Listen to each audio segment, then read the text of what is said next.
Eternal Truths, the 4th of May, 2025. When people become Muslim, they mostly would speak about their lives and why they became Muslim, what led them to Islam, what experience they had in their previous lives, and how different their lives had become after becoming Muslim. Instead, however, you are speaking about devils, about Aleister Crowley getting something from the devil, and about sacrificing to devils and other nonsensical things. Firstly, are these from the Kabbalah? It is within Judaism, but is it why you are speaking about it? Secondly, what does that have to do with you? Why would you even be involved or have any experience with devils and jinns and whatnot? And why are you speaking about it even? Sacrificing to ancestors is like sacrificing to idols, which even the Israelites did and documented that in the Bible itself. Every nation has a religion that is fit for them. Why are you speaking about them as though they are all worshipping devils or sacrificing to them? That is not reasonable as a mindset when someone becomes Muslim. Just live your life in devotion to God and believing His words and signs. Do not speak about other people whom you should not have had any contact with. Even the Bible states that witchcraft is condemned with death in Judaism. I don't understand why you would even come close to them when you were Jewish, let alone speak about that after becoming Muslim. If God forgives everything you did before becoming Muslim, then why expose such things afterwards? It makes no sense. These two sacred books, written in different eras for different communities in different languages, surprisingly sing many of the same eternal truths. This deep agreement on the nature of God's being is not a small matter. It is the central point upon which everything else rests. It shows that, at their core, both scriptures are calling people to acknowledge the same Creator, to submit to the same authority, and to live under the same divine rule. Another powerful similarity is the emphasis on moral living. Both the Bible and the Quran place tremendous weight on how a person lives their life. It is not enough to simply say you believe. Your actions must show it. Both books teach that God sees the heart and the deeds, and both called people to walk in integrity, mercy, humility, and justice. In the Bible, the teachings of the prophets and the wisdom literature emphasize caring for the widow, the orphan, the stranger, and the poor.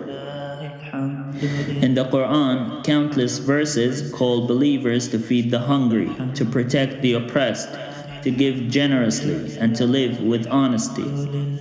This shared moral vision challenges believers from both traditions to understand that God is not impressed with empty rituals or public shows of religiosity, but He is deeply concerned with how we treat each other, especially the weakest among us.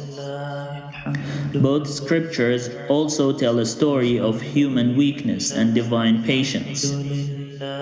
Sing the same eternal truths.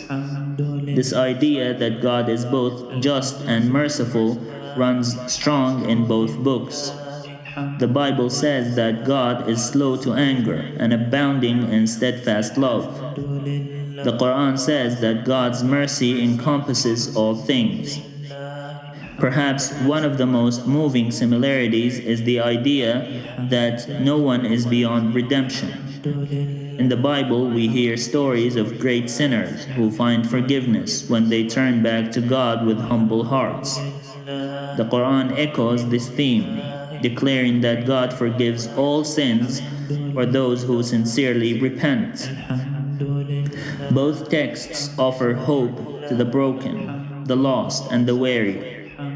They proclaim that God's mercy is greater than human failure, that a sincere heart turned toward God will not be rejected.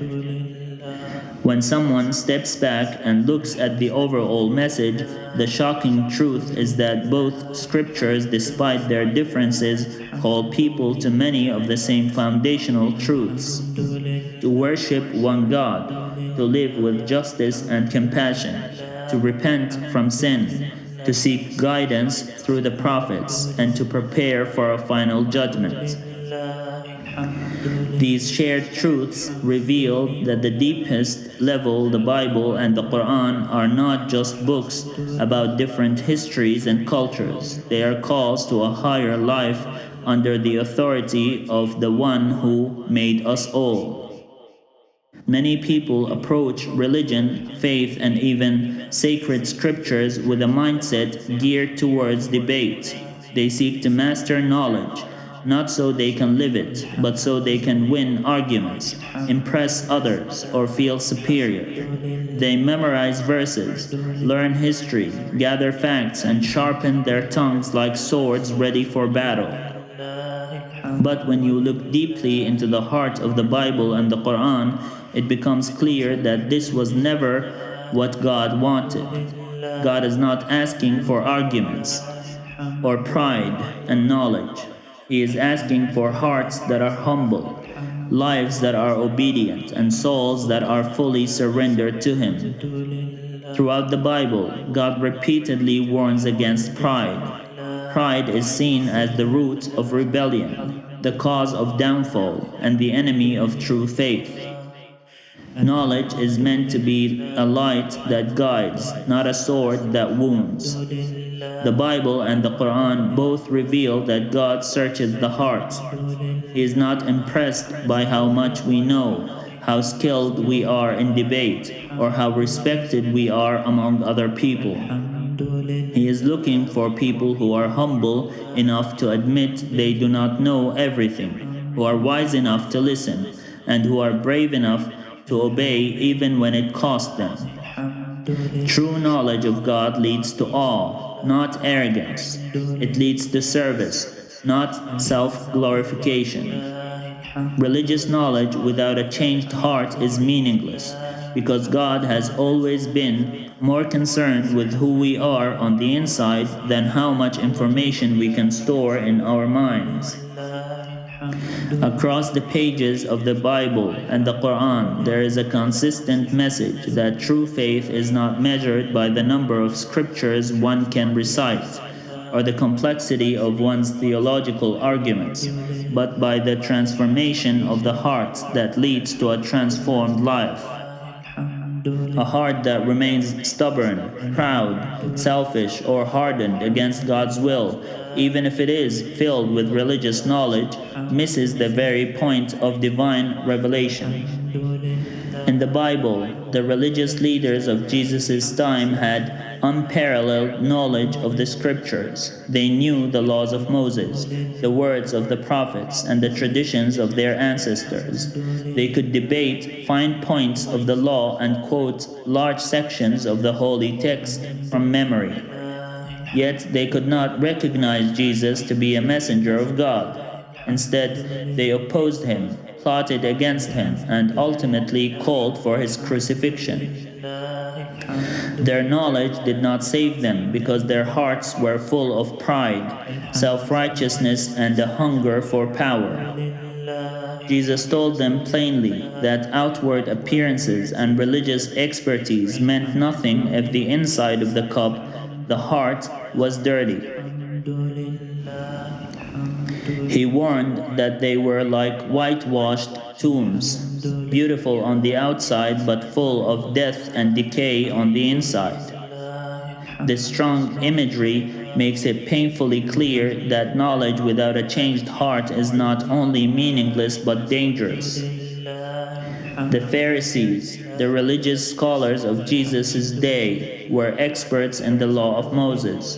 They had studied the scriptures extensively, memorized large portions of them, and debated their meaning constantly.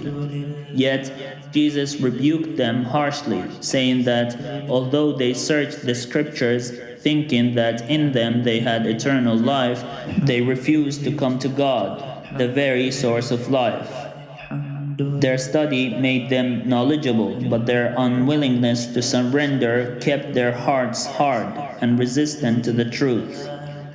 Similarly, the Quran emphasizes that guidance is not simply about hearing or reciting the words of revelation, but about allowing those words to penetrate the heart and transform the soul.